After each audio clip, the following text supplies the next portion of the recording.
Hello friends, welcome to my channel India and the world. मेरा नाम है दिव्यम। जैसा कि आप सब जानते हैं, इस चैनल पर हम आपके लिए general knowledge and current affair से जुड़ी नई से नई वीडियोस लेकर आते हैं। इसी कड़ी को आगे बढ़ाते हुए आज हम नई वीडियो लेके आए हैं इन्वायरमेंट के टॉपिक पर। तो वीडियो स्टार्ट करने से पहले आप सबसे ये रिक्वेस्ट है कि अगर आपने ये चैनल सब्सक्राइब नहीं किया है तो काइंडली इसे सब्सक्राइब करें, और अगर आपको ये वीडियो पसंद आए तो अपने दोस्तों और रिश्तेदारों के साथ ये वीडियो लाइक एंड शेयर ज़रूर करें। तो चलिए शुरू करते हैं। आज का टॉपिक है इथेनॉल ब्लेंडिंग पर। इथेनॉल ब्लेंडिंग ये क्या चीज़ है ये हम बाद में देखेंगे, लेकिन पहले हम ये देखते हैं कि ये न्यूज़ में क्यों आई। इसका मेंशन किया प्राइम मिनिस्टर श्री नरेंद्र मोदी जी ने on the occasion of 76 independence day at red fort. उन्होंने अपनी स्पीच में बोला कि इंडिया जैसे बड़ी कंट्री के लिए ये बहुत इंपॉर्टेंट है कि फ्यूल या एनर्जी के क्षेत्र में इंडिया एक सेल्फ रिलायंट कंट्री बने या आत्मनिर्भर भारत का निर्माण हो। उन्होंने ये भी बताया कि इथेनॉल ब्लेंडिंग का जो टारगेट था 10%, वो हमने शेड्यूल से पहले अचीव कर दिया गया था। इथेनॉल ब्लेंडिंग का जो टारगेट था वो नवंबर 2022 था, लेकिन हमने ये टारगेट अप्रैल 2022 में अचीव कर लिया। इथेनॉल ब्लेंडिंग बेसिकली है क्या चीज़? इथेनॉल ब्लेंडिंग का मतलब है कि जब हम पेट्रोल के साथ इथेनॉल का मिक्सचर करते हैं और उसे अपने व्हीकल्स में यूज़ करते हैं तो वो हुआ इथेनॉल ब्लेंडिंग। इथेनॉल एक एग्रीकल्चर बाई प्रोडक्ट है। इंडिया में ये मेनली शुगर केन की प्रोसेसिंग के टाइम पर एक्सट्रैक्ट होता है, लेकिन कुछ और सोर्सेज भी हैं जिनसे इथेनॉल को एक्सट्रैक्ट किया जाता है, जैसे राइस हस्क, मेज या फिर और बहुत सारे कोर्स ग्रीन्स, जिसके बारे में हम आगे बात करेंगे। डिपेंडिंग अपॉन कि किस रॉ मटेरियल से इथेनॉल को एक्सट्रैक्ट किया गया है, ethanol fuels have been categorised in 2 categories: first generation ethanol fuels and second generation ethanol fuels. First generation ethanol fuels वो हैं जो मेनली शुगर केन की प्रोसेसिंग के टाइम पर एक्सट्रैक्ट होता है। शुगर केन का जो बाई प्रोडक्ट है उसे कहते हैं मोलेसिस। मोलेसिस से जो इथेनॉल एक्सट्रैक्ट होता है वो फर्स्ट जनरेशन इथेनॉल फ्यूल्स में आता है, जबकि गवर्नमेंट ने परमिशन दे दी है कि कुछ और सोर्सेज से भी हम इथेनॉल एक्सट्रैक्ट कर सकते हैं, जैसे कि rice straw, wheat straw, rice husk, corn stover, baggage, bamboo and wooden biomass. ये सब चीज़ें जो शुगर केन या मोलेसिस को छोड़ के बाकी जो सोर्सेज हैं जो इनसे इथेनॉल एक्सट्रैक्ट होता है उसे सेकेंड जनरेशन इथेनॉल फ्यूल कहते हैं। लेकिन ये इथेनॉल हमारे लिए इतना इंपॉर्टेंट क्यों है? ये हमारे लिए इसलिए इंपॉर्टेंट है क्योंकि India every year imports almost 185 million tons of oil, and that makes up 85% of the total fuel bill of India and is worth ₹55 billion। तो आप देखें कितना बड़ा अमाउंट हम फ्यूल इंपोर्ट्स के लिए खर्च कर रहे हैं, और गवर्नमेंट की कोशिश है कि ये फ्यूल बिल को थोड़ा नीचे लाया जाए। इसके लिए ऑल्टरनेट सोर्सेज ऑफ फ्यूल की जरूरत थी। ऑल्टरनेट सोर्स ऑफ फ्यूल मिला इथेनॉल में, जिसे पेट्रोल के साथ ब्लेंड किया जाता है। क्योंकि इंडिया में इथेनॉल बड़ी मात्रा में प्रोड्यूस किया जा सकता है, इसीलिए गवर्नमेंट का टारगेट है कि साल 2025 तक in every litre of petrol 20% content ethanol का होना चाहिए। ये टारगेट पहले तो 2030 तक फिक्स किया गया था और 20% ethanol blending in petrol, but क्योंकि हमने 10% इथेनॉल ब्लेंडिंग का टारगेट समय से पहले पूरा कर लिया, तो गवर्नमेंट ने अपने 20% ब्लेंडिंग का टारगेट भी प्रीपोन कर लिया। इससे इंडिया को फायदा ये होगा कि हर 10% इथेनॉल ब्लेंडिंग से हम almost 4 billion forex reserve save कर पाएंगे। ये एक बड़ा अमाउंट है। जब हम देखें कि हमारा टोटल फ्यूल बिल $55 बिलियन का है, तो आप ये सोचें कि अगर हम 20% इथेनॉल ब्लेंडिंग का टारगेट अचीव कर पाए तो ऑलमोस्ट 8 से 10 बिलियन डॉलर्स हम एनुअली सेव कर पाएंगे। अब हम देखते हैं इंडिया के सिवाय और कौन कौन से कंट्रीज में इथेनॉल ब्लेंडिंग हो रही है। जो ग्लोबल ट्रांसपोर्टेशन सेक्टर है वो 3 मेन चीज़ों से जूझ रहा है। पहला है कि फॉसिल फ्यूल खत्म होते जा रहे हैं, दूसरा है क्रूड ऑयल प्राइस वॉलेटिलिटी, और तीसरा है स्ट्रिंजेंट एनवायरमेंटल रेगुलेशंस। ये तो सबको पता है कि fossil fuel are not endless, वो एक दिन खत्म हो जाएंगे, और उनके प्राइजेस में भी बहुत उतार चढ़ाव इंटरनेशनल मार्केट में आता रहता है। और साथ में बहुत स्ट्रिंजेंट एनवायरमेंटल रेगुलेशन भी आ गए हैं जो कि इस चीज़ पे फोकस करते हैं कैसे हाइड्रोकार्बन बेस्ड फ्यूल्स को कम से कम यूज किया जाए। तो इसीलिए सभी गवर्नमेंट्स ये ट्राई करती हैं कि कुछ ऑल्टरनेटिव फ्यूल्स की तरफ देखा जाए, ऑल्टरनेटिव फ्यूल्स जो कि उनकी ज्योग्राफी को सूट करते हो। जैसे कि ऑलमोस्ट सभी यूरोपियन नेशंस ऑयल को छोड़कर नेचुरल गैस को यूज करने को बढ़ावा दिया, या फिर कुछ कंट्रीज ने विंड एनर्जी पर फोकस करना शुरू किया। इंडिया ने अपने लिए एक ऑल्टरनेटिव फ्यूल जो ढूंढा वो है एथेनॉल। एथेनॉल की ग्लोबल प्रोडक्शन 2019 में ऑलमोस्ट 110 बिलियन लीटर्स थी ऑन ग्लोबल स्केल। इसमें हर साल 4% की वृद्धि हो रही है। यूएसए एंड ब्राजील इसमें मार्केट लीडर्स हैं, एंड स्पेसिफिकली ब्राजील ने 27% इथेनॉल ब्लेंडिंग का टारगेट 2019 में ही अचीव कर लिया गया था, और ये पूरी दुनिया में सबसे ज्यादा है। इसके सिवाय यूरोपियन यूनियन की कुछ countries, China, India, Canada, Thailand, इन कंट्रीज में भी इथेनॉल ब्लेंडिंग के प्रोग्राम्स चल रहे हैं। इथेनॉल के प्राइस कंपैरिजन देखेंगे कि इंडिया में जो इथेनॉल प्रोड्यूस हो रहा है इन कंपैरिजन टू बाकी कंट्रीज उसकी कॉस्ट क्या है। तो हम देखते हैं सबसे पहले यूएसए में पर लीटर ऑफ इथेनॉल एक्सट्रैक्ट करने की जो कीमत है वो $0.6। ब्राजील में वही कीमत $0.6 है। थाईलैंड में वही $0.68 है। इंडिया में अगर आप ध्यान से देखें, इट डिपेंड्स अपॉन कि किस रॉ मटेरियल सोर्स से हम इथेनॉल एक्सट्रैक्ट कर रहे हैं। Cost of producing ethanol varies a lot. अगर हम इसे शुगर केन जूस से एक्सट्रैक्ट करते हैं या सिरप से एक्सट्रैक्ट करते हैं तो इट कॉस्ट $0.86 पर लीटर, जिसे इंडियन करेंसी में कन्वर्ट किया जाए तो ऑलमोस्ट 62.65 रुपीज है। मोलेसिस से करें, B type molasses and C type molasses से करें तो $0.79 है एंड 0.63। साथ में इंडियन करेंसी में जो इसका अमाउंट है वो भी मेंशन किया गया है। डैमेज फ्रूट गेन से करें तो $0.71 है पर लीटर। सरप्लस राइस से करें $0.785 पर लीटर। तो अगर हम ये सोचें कि इंडिया में एथेनॉल एक्सट्रैक्ट करने का प्राइस बाकी कंट्रियों के मुकाबले में ज़्यादा क्यों है, तो इसका रीज़न ये है क्योंकि इंडिया में गवर्नमेंट फार्मर्स से जो प्रोड्यूस खरीदती है उस पर मिनिमम सपोर्ट प्राइस देती है, और क्योंकि सबसे ज़्यादा एथेनॉल हमारी कंट्री में शुगर केन बाई प्रोडक्ट से ही एक्सट्रैक्ट किया जाता है और शुगर केन पे गवर्नमेंट एमएसपी देती है, इसीलिए यहाँ पे कॉस्ट ऑफ प्रोडक्शन भी ज़्यादा है। लेकिन कुछ प्रॉब्लम्स भी है। ऐसा नहीं है कि आप इथेनॉल प्रोड्यूस करेंगे, उसे पेट्रोल के साथ मिक्स करेंगे और आप उसे यूज़ कर सकते हैं। इसमें कुछ प्रॉब्लम्स है जिन्हें एथेनॉल को एक लार्ज स्केल पर लॉन्च करने से पहले सॉल्व करना पड़ेगा। सबसे पहली चीज़ ये है कि एथेनॉल को अगर हमने यूज़ करना है तो उसके लिए व्हीकल्स वैसी डिज़ाइंड होनी चाहिए। व्हीकल का मटेरियल वैसा होना चाहिए, इंजन ट्यूनिंग वैसी होनी चाहिए, कंप्रेशन रेशियो वैसी होनी चाहिए। ये टेक्निकल टर्म्स हैं that are core to the automobile engineering. अगर हम ऐसे इंजन्स में, ऐसे व्हीकल्स में एथेनॉल फ्यूल यूज़ करेंगे जो उसके लिए तैयार नहीं है तो शायद वो इंजन फेल हो सकते हैं। और अगर हम वो इंजन जो इथेनॉल फ्यूल के लिए बने हैं उन्हें बिना इथेनॉल मिक्सिंग के यूज करेंगे, उसकी फ्यूल एफिशिएंसी पर फर्क पड़ता है। गवर्नमेंट को चाहिए कि एक बड़े लार्ज स्केल प्रोग्राम लॉन्च करने के लिए हमें ये जरूर देखना होगा क्या हमारे व्हीकल जो हमारी कंट्री में चल रहे हैं क्या वो इथेनॉल ब्लेंडिंग के लिए तैयार भी हैं कि नहीं है। करंटली जो हमारे 2 व्हीलर और पैसेंजर व्हीकल्स हैं वो ऑप्टिमली डिजाइंड है इथेनॉल की 5% ब्लेंडिंग के लिए, और उनके rubber and plastic components are compatible with 10% ethanol fuel blending, और उनके इंजन भी कैलिब्रेट हो सकते हैं 10% एथेनॉल फ्यूल ब्लेंडिंग के लिए।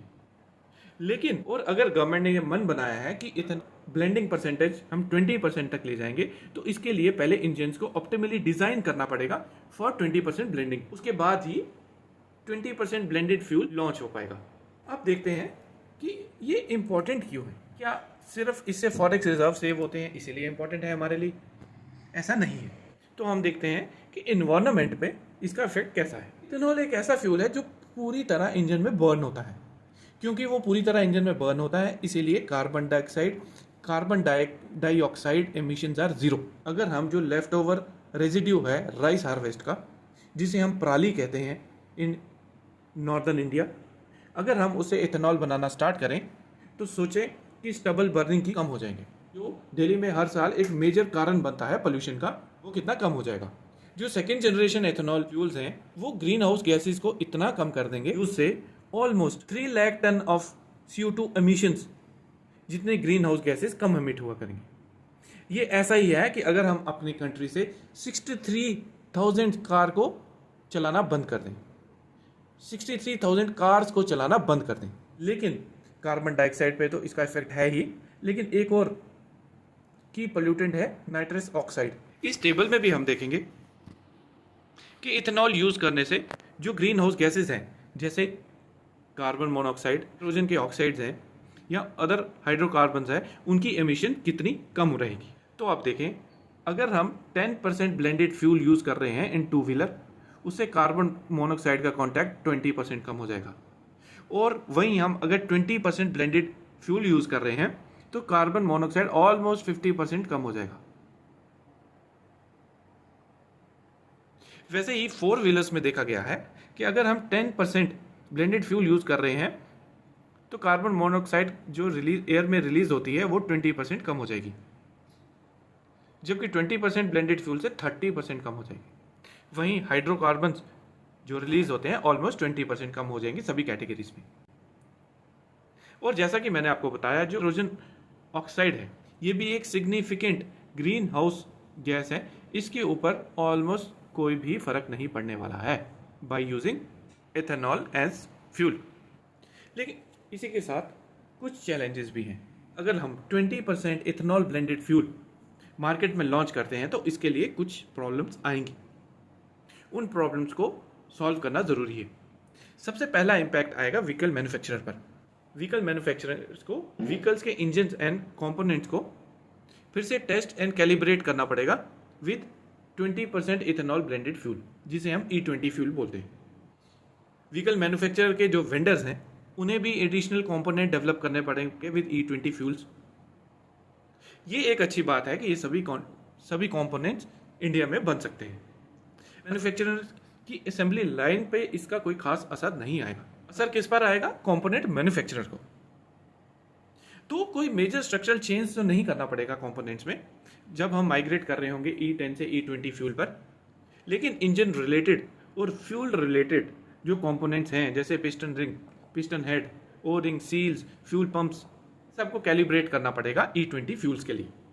इसी को देखते हुए ऑटोमोबाइल इंडस्ट्री ने गवर्नमेंट से डिस्कशन के दौरान कुछ अपने सुझाव दिए। पहला सुझाव उन्होंने ये दिया कि 2008 से जो भी व्हीकल्स इंडिया में बन रही है उसका मटेरियल कंप्लाइंट है E10 फ्यूल्स के लिए, मतलब 10% एथेनॉल ब्लेंडिंग के लिए, and fuel efficiency is compliant with 5% blending या E5 के लिए। और अगर हम करंट E10 से E20 की तरफ जाते हैं तो पहले इंजन मॉडिफिकेशंस करनी पड़ेंगी। उसके लिए व्हीकल मैन्युफैक्चरर ने कुछ टाइम मांगा है। दूसरा, व्हीकल मैन्युफैक्चरर्स का गवर्नमेंट को यह सुझाव है कि जब हम शिफ्ट करते हैं E10 से E20 पर तो डायरेक्ट सिंगल जंप होना चाहिए। इसमें कोई इंटरमीडिएट स्टेज E12, E15 ना हो। वो इसीलिए क्योंकि जितनी इंटरमीडिएट स्टेजेस होगी उतनी बार व्हीकल मैन्युफैक्चरर्स को अपनी व्हीकल के कंपोनेंट्स को रिकैलिब्रेट करना पड़ेगा। और अगर हम ये इंटरमीडिएट स्टेप्स लेंगे E10, E12, E15, E20, तो खुद ही सोचें कि अगले कुछ सालों में कितने डिफरेंट टाइप के व्हीकल्स मार्केट में अवेलेबल होंगे जो अलग अलग फ्यूल कंप्लाइंट होंगे और वो सिंगल फ्यूल यूज नहीं कर पाएंगे। व्हीकल मैन्युफैक्चरर्स ने कुछ और सुझाव दिए कि जैसे E20 fuel pan India available होना चाहिए। खुद ये इमेजिन करें कि सपोज अपने बेस्ड फैक्ट्री से स्विफ्ट प्रोड्यूस हो रही है, कुछ स्विफ्ट नॉर्दर्न इंडिया में जा रही हैं, कुछ साउदर्न इंडिया में जा रही है, कुछ वेस्टर्न इंडिया में जा रहे हैं, कुछ ईस्टर्न इंडिया में जा रहे हैं। अब आप ये सोचें कि नॉर्दर्न इंडिया में E20 फ्यूल अवेलेबल है, साउदर्न इंडिया में E10 फ्यूल अवेलेबल है, ईस्टर्न इंडिया में ब्लेंडेड फ्यूल अवेलेबल ही नहीं है, तो व्हीकल्स की एफिशिएंसी कितनी डाउन हो जाएगी। तो ऐसे केस में व्हीकल्स जो E20 के लिए कैलिब्रेटेड हैं ऑप्टिमल परफॉर्मेंस कैसे दे पाएंगी। और व्हीकल मैन्युफैक्चरर्स का साथ में ये भी सुझाव था कि अगर E20 फ्यूल लॉन्च भी होता है फिर भी E10 10% blended fuel all India मिलता रहे। वो इसलिए क्योंकि जो करंट गाड़ियां चल रही हैं वो E10 फ्यूल कैलिब्रेटेड है, ना कि E20। Exam point of view से ये बहुत इंपॉर्टेंट क्वेश्चन है कि इथेनॉल प्रोडक्शन की नोडल एजेंसी कौन है, इसकी मार्केटिंग, इसकी डिस्ट्रीब्यूशन, इसकी प्रमोशन के लिए कौन सी एजेंसी, कौन सा डिपार्टमेंट इसके लिए नोडल एजेंसी है। तो इसके लिए आपको बता दें कि department of food and public distribution ethanol production की प्रमोशन के लिए मेन नोडल डिपार्टमेंट है। गवर्नमेंट ने इथेनॉल प्रोडक्शन कई सारे सोर्सेज से अलाउ की हुई है, जैसा कि मैंने आपको बता दिया, जैसे कि C&B हैवी मोलासिस है, शुगर केन जूस है, शुगर सिरप है, surplus rice with food corporation of India and मेज। ये बहुत इंपॉर्टेंट है कि हमारे कंट्री में आपने जैसे कि आप न्यूज़ में भी कई बार सुनते होंगे कि कितने ही टन गेहूं या चावल एफसीआई के गोडाउन्स में ही खराब हो गए। तो गवर्नमेंट ने ये परमिट किया है जो खाना, जो राइस, जो वीट ह्यूमन कंजप्शन के लिए सूटेबल नहीं है, उसे भी इथेनॉल प्रोडक्शन के लिए यूज किया जा सकता है। नीचे आप देखेंगे कि इथेनॉल प्राइसेस पर लीटर कितना है, जो मैं आपसे पहले ही डिस्कस कर चुका हूं। यहां हम देखते हैं इथेनॉल ब्रांडिंग प्रोग्राम इंडिया में सबसे पहले एनविसाज किया गया 2008-2009 में, और 2013-2014 से इथेनॉल ब्लेंडिंग की प्रक्रिया भी स्टार्ट हो गई। इस टेबल में जैसे आप देख सकते हैं, ये बताया गया है कि हर साल इंडिया में इथेनॉल की प्रोडक्शन कितनी होती है और ब्लेंडिंग परसेंटेज भी ईयर वाइज दिया गया है। ईयर 2014-15 में 67.4 करोड़ लीटर इथेनॉल प्रोड्यूस हो रहा था और ब्लेंडिंग परसेंटेज थी 2.33%। वहीं 2020-21 में ये क्वांटिटी बढ़कर 332 करोड़ लीटर पे पहुंच गई, ऑलमोस्ट 10 गुना, जो कि हम 2013-14 में प्रोड्यूस कर रहे थे। और वहीं ब्लेंडिंग परसेंटेज भी 8.5% के आसपास पहुंच गया। और अगर हम अप्रैल 2020 की बात करें तो 21-22 की प्रोडक्शन ऑलमोस्ट 440 करोड़ लीटर थी एंड हमने ब्लेंडिंग टारगेट 10% अचीव कर लिया है। मैंने इथेनॉल प्रोडक्शन को बढ़ाने के लिए भी कुछ स्टेप्स लिए। 2017-18 में मेनली शुगर केन ही यूज होता था फॉर एक्सट्रैक्शन ऑफ इथेनॉल, और हमारी इथेनॉल एक्सट्रैक्टिंग डिस्टिलरीज की कैपेसिटी थी ऑलमोस्ट 278 करोड़ लीटर्स। इसीलिए 2018-19 में गवर्नमेंट ने 2 इंटरेस्ट सबवेंशन स्कीम्स स्टार्ट की for molasses based distilleries. Schemes का nodal department of food production and distribution ही था। इसमें गवर्नमेंट ने ऑफर किया 6% पर एनम इंटरेस्ट सबवेंशन या 50% of rate of interest charge, which ever is lower, उन loans पर जो गवर्नमेंट ने ऑफर किए, और इसका सारा खर्च सेंट्रल गवर्नमेंट उठाने वाला था फॉर 5 ईयर्स। आज के डेट में 2017 से लेकर 2022-23 तक गवर्नमेंट ने ऑलमोस्ट 3600 करोड़ के लोन्स बैंक्स के थ्रू 70 प्रोजेक्ट्स के लिए दे दिए हैं, जिसमें से 31 प्रोजेक्ट कंप्लीट हो चुके हैं, जिन्होंने 102 करोड़ लीटर की कैपेसिटी को बढ़ा दिया, इथेनॉल कैपेसिटी को बढ़ा दिया।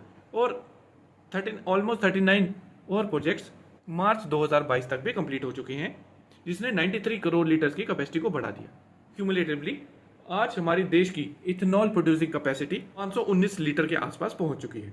E20 प्रोग्राम अगर गवर्नमेंट को लॉन्च करना है तो इसके लिए बहुत सारे चैलेंजेस सामने आकर खड़े हुए हैं, और E20 प्रोग्राम की सक्सेस के लिए ये जरूरी है कि पहले इन चैलेंजेस को सॉल्व किया जाए। सबसे पहले देखते हैं कि प्रोड्यूसर्स को क्या चैलेंजेस फेस करने पड़ रहे हैं।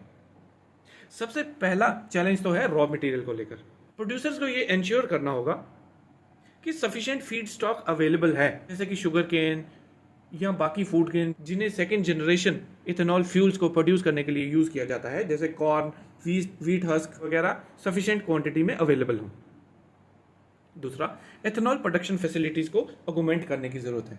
इसके लिए कि जैसे मैंने आपको बताया, गवर्नमेंट ने पहले से ही इंटरेस्ट सबवेंशन स्कीम्स को लॉन्च किया हुआ है, जिसमें उन्होंने 3600 करोड़ रुपए शुगर मिल्स को अपनी कैपेसिटी ऑगमेंट करने के लिए पहले ही दे चुके हैं। इसके अलावा हमें यह भी देखना होगा कि जब भी कभी ड्रॉट होंगे या फ्लड्स ज़्यादा हुए तो क्रॉप्स की प्रोडक्शन पे फर्क पड़ेगा और उनके बाई प्रोडक्ट्स पे भी फर्क पड़ेगा। तो वेदर रिलेटेड इश्यूज को भी हमें ध्यान में रखना होगा। और अगली चीज़ है prizes of the feed stock. जैसा कि मैंने आपको बताया, इंडिया में गवर्नमेंट किसानों से मिनिमम सपोर्ट प्राइस पर जैसा कि मैंने आपको बताया इंडिया में गवर्नमेंट किसानों से मिनिमम सपोर्ट प्राइस पर आटा और चावल खरीदती है। तो अगर उसका मिनिमम सपोर्ट प्राइस बहुत ज़्यादा बढ़ जाता है तो इसका मतलब बाई प्रोडक्ट्स का कॉस्ट भी बढ़ जाएगा, या फिर इथेनॉल की बहुत ज़्यादा डिमांड से उनके बाई प्रोडक्ट्स का कॉस्ट भी बढ़ सकता है। तो इस चीज़ पर भी गवर्नमेंट को ध्यान देना होगा कि इथेनॉल तभी तक फायदेमंद है जब तक उसका प्राइस इंटरनेशनल ऑयल प्राइसेस से कम रहे। साथ में इथेनॉल एक गवर्नमेंट कंट्रोल्ड आइटम है जिसकी मूवमेंट इतनी आसान नहीं है। गवर्नमेंट को इथेनॉल का इंटरस्टेट मूवमेंट को भी इजी बनाना होगा। E20 इथेनॉल लॉन्च करने के लिए बहुत सारा इंफ्रास्ट्रक्चर भी क्रिएट करना पड़ेगा, जिसमें एडिशनल स्टोरेज टैंक क्रिएट करने पड़ेंगे, इसके लिए टर्मिनल बनाने पड़ेंगे, नए डिपो बनाने पड़ेंगे। इसके अलावा इथेनॉल कंप्लायंट डिस्पेंसिंग यूनिट भी चाहिए at retail outlets. Retail outlets में एडिशनल अंडरग्राउंड टैंक भी बनाने पड़ेंगे, क्योंकि जब E20 फ्यूल लॉन्च होगा उस समय E10 फ्यूल भी मिल रहा होगा। तो इसलिए E20 फ्यूल को स्टोर करने के लिए रिटेल आउटलेट्स को नए अंडरग्राउंड टैंक का नया सेटअप भी करना पड़ेगा। गवर्नमेंट को E10 और E फ्यूल्स की डिफरेंशियल प्राइसिंग के लिए एंड लेबलिंग के लिए नई पॉलिसी गाइडलाइंस भी लॉन्च करनी पड़ेगी। व्हीकल मैन्युफैक्चरर्स को क्या प्रॉब्लम्स फेस करनी पड़ेंगी ये तो मैंने आपको पहले ही बता दिया। सबसे पहले तो उन्हें अपने वेंडर्स को इथेनॉल कंप्लायंट पार्ट्स बनाने के लिए हेल्प करनी पड़ेगी। बहुत ज़्यादा इंजन की ड्यूरेबिलिटी स्टडीज और फील्ड ट्रायल करने पड़ेंगे before launching E20 compliant vehicles. लेकिन ऐसा नहीं है कि इथेनॉल के सिर्फ फायदे हैं और नुकसान नहीं है। इसके कुछ नुकसान भी हैं जिसकी वजह से इसकी ऑपोजिशन भी होती रहती है। सबसे पहला नुकसान है कि पर लीटर इथेनॉल प्रोडक्शन के लिए जो जितना पानी चाहिए वो क्वांटिटी बहुत ज़्यादा है।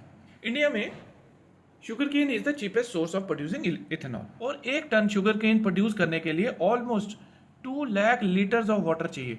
सिर्फ 1 टन शुगर केन के लिए 2 लाख लीटर वाटर। और 1 टन शुगर केन से हमें मिलता क्या है? Almost 100 kgs of sugar and 70 litres of ethanol. इसका मतलब यह है कि हमें इथेनॉल के हर लीटर के लिए 28,860 लीटर पानी चाहिए। ये पानी की मात्रा बहुत ज़्यादा है। इसका दूसरा ऑपोजिशन ये है कि ये टारगेट्स अनसस्टेनेबल हैं और अनअचीवेबल है। वो इसलिए क्योंकि अगर हमें 20% ब्लेंडिंग की तरफ जाना है तो हमें अपनी इथेनॉल की प्रोडक्शन को 4 गुना बढ़ाना होगा। इसके लिए रॉ मटेरियल चाहिए। इस साल जैसे कि एक अच्छा मानसून सीजन गया तो हम ये कह सकते हैं कि रॉ मटेरियल की कोई कमी नहीं होगी। हमें उस टाइम को भी इमेजिन करना होगा जिस साल ड्रॉट्स का टाइम होगा, यहाँ बहुत ज़्यादा फ्लड का टाइम होगा जिससे कि क्रॉप्स की प्रोड्यूस वैसी नहीं होगी। क्या हम उस समय रॉ मटेरियल्स को इंश्योर कर पाएंगे? तीसरे, फूड सिक्योरिटी कंसर्न्स भी हैं। अगर हम इथेनॉल के प्रोडक्शन को जितनी ज़्यादा बढ़ावा देंगे उतनी ज़्यादा शुगर केन को कल्टीवेट किया जाएगा। अगर शुगर केन की कल्टीवेशन ज़्यादा बढ़ जाती है तो इसका मतलब राइस और वीट की प्रोडक्शन कम रहेगी। अगर राइस और वीट की प्रोडक्शन कम रही तो उससे हमारे फूड सिक्योरिटी पर भी असर पड़ सकता है। साथ में एक्सपर्ट्स द्वारा यह भी बोला गया कि इथेनॉल ब्लेंडिंग इनएफिशिएंट मेथड है in comparison to solar energy. Expert द्वारा यह बोला गया कि जितनी solar energy 1 hectare solar farm पर प्रोड्यूस हो सकती है उतनी एनर्जी पैदा करने के लिए 187 hectares of maize driven ethanol are required. इसका मतलब जितनी सोलर एनर्जी 1 हेक्टर पर हो सकती है उतनी ही एनर्जी एथेनॉल से प्रोड्यूस करने के लिए हमें 187 हेक्टेयर पर मेज की प्रोडक्शन करनी पड़ेगी और उससे इथेनॉल ड्राइव करना पड़ेगा।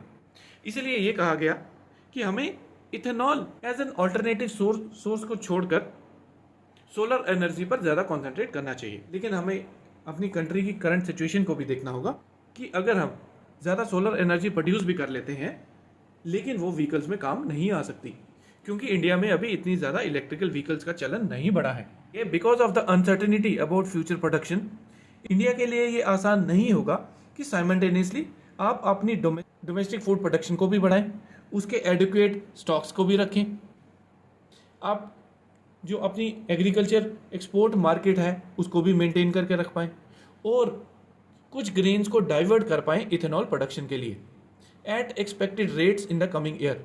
इन सब चीज़ों को मैनेज करना एक साथ गवर्नमेंट के लिए बहुत बड़ा चैलेंज होने वाला है। तो आगे हम देखते हैं कि इथेनॉल ब्लेंडिंग 10% से 20% तक कैसे पहुंचे। गवर्नमेंट अपॉइंटेड एक कमेटी ने अपनी क्या रिकमेंडेशंस दी। सबसे पहले उन्होंने बोला कि 20% ब्लेंडिंग या E20 पर पहुंचने E20 के टारगेट को अचीव करने के लिए सबसे पहले तो इथेनॉल प्रोडक्शन कैपेसिटी को बढ़ाना होगा। इसमें इथेनॉल प्रोडक्शन कम से कम करंट प्रोडक्शन जो कि 440 करोड़ लीटर है उसका 4 टाइम करना होगा।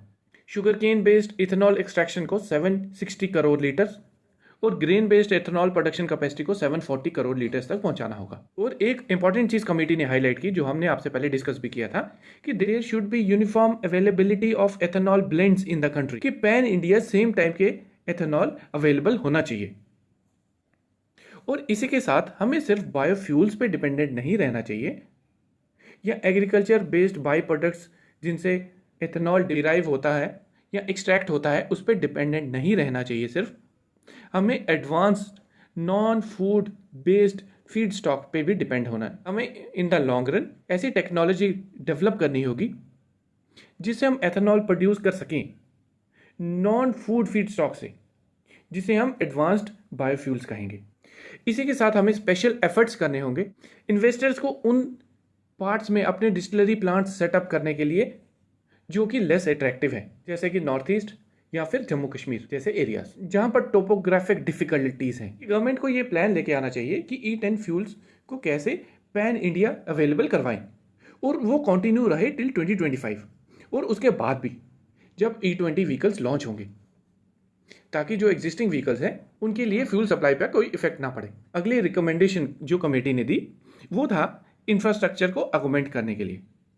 अगर हमें इथेनॉल ब्लेंड फ्यूल सप्लाई करना है एंड एग्जिस्टिंग फ्यूल भी सप्लाई करना है, या 2 डिफरेंट टाइप के इथेनॉल ब्लेंडेड फ्यूल सप्लाई करने हैं, तो उसके लिए हमें storing, handling, blending and dispensing infrastructure खड़ा करना होगा, बोथ ऑयल मार्केटिंग कंपनीज के एंड पे भी और रिटेलर्स के एंड पे भी। ये देखा गया है कि इथेनॉल डिस्टिलरी उस स्टेट में ज़्यादा है जहाँ पे इथेनॉल के लिए यूज़ होने वाले रॉ मटेरियल की अवेलेबिलिटी ज़्यादा है। इससे उस स्टेट में तो इथेनॉल के प्राइसेस कम है, लेकिन जब वो ट्रांसपोर्टेशन कॉस्ट उस इथेनॉल में ऐड हो जाती है तो दूसरी स्टेट में उसकी कॉस्ट बढ़ जाती है। तो oil marketing companies need to involve suitable mechanism to compensate the contracted suppliers in this regard. उन्हें जो ऑयल मार्केटिंग कंपनीज हैं उनको ऐसे मैकेनिज्म बनाने होंगे, ऐसे प्लान्स बनाने होंगे फ्यूचर को देखते हुए कि इथेनॉल की कीमत पैन इंडिया सेम रहे। चौथी रिकमेंडेशन जो कमेटी ने दी वो थी रेगुलेटरी क्लियरेंस के बारे में। इथेनॉल प्रोडक्शन प्लांट्स और डिस्टिलरीज जो है वो रेड कैटेगरी में फॉल करती हैं and they require environmental clearance under the air and water act for new projects and for expansion also. और इस वजह से क्लियरेंस मिलने में बहुत ज़्यादा डिले हो जाता है। तो गवर्नमेंट को ऐसे प्लान्स बनाने होंगे या सिंगल विंडो क्लियरेंस सिस्टम बनाना होगा जिससे ये क्लियरेंसेस जल्दी से जल्दी मिल सकें। अगली जो कमेटी की रिकमेंडेशन थी वो थी इथेनॉल की ट्रांसपोर्टेशन के बारे में। इथेनॉल डीनेचर्ड इथेनॉल, जिसे हम डीनेचर्ड इथेनॉल कहते हैं, that is not fit for human consumption और वो सिर्फ एज अ फ्यूल यूज हो सकता है। लेकिन ये देखा गया है स्टेट्स जिससे अल्कोहल को रेगुलेट करती हैं वैसे डीनेचर्ड एथेनॉल को भी रेगुलेट करती हैं। तो कमेटी ने ये रिकमेंड किया कि एथेनॉल जो सिर्फ पेट्रोल में ब्लेंडिंग के लिए ज़रूरी है उसे अनरिस्ट्रिक्टेड मूवमेंट मिलनी चाहिए अक्रॉस ऑल स्टेट्स। लेकिन अभी तक सिर्फ 14 स्टेट्स ऐसी हैं जिन्होंने इथेनॉल के मूवमेंट के लिए फ्री एक्सेस दे रखा है और बाकी स्टेट्स ने इस बारे में अभी कोई लॉज नहीं बनाए हैं। कमेटी ने अगली रिकमेंडेशन दी मैन्युफैक्चरर्स को ये इंस्ट्रक्शन मिले और ये इंश्योर करना चाहिए कि अप्रैल 2023 से E20 material compliant and E10 engine compliant vehicles कम से कम मार्केट में लॉन्च हो जाएं और इन्हें खरीदने के लिए कुछ इंसेंटिव भी देना चाहिए। ये देखा गया है world over higher ethanol blends को खरीदने के लिए कुछ टैक्स बेनिफिट दिए जाते हैं।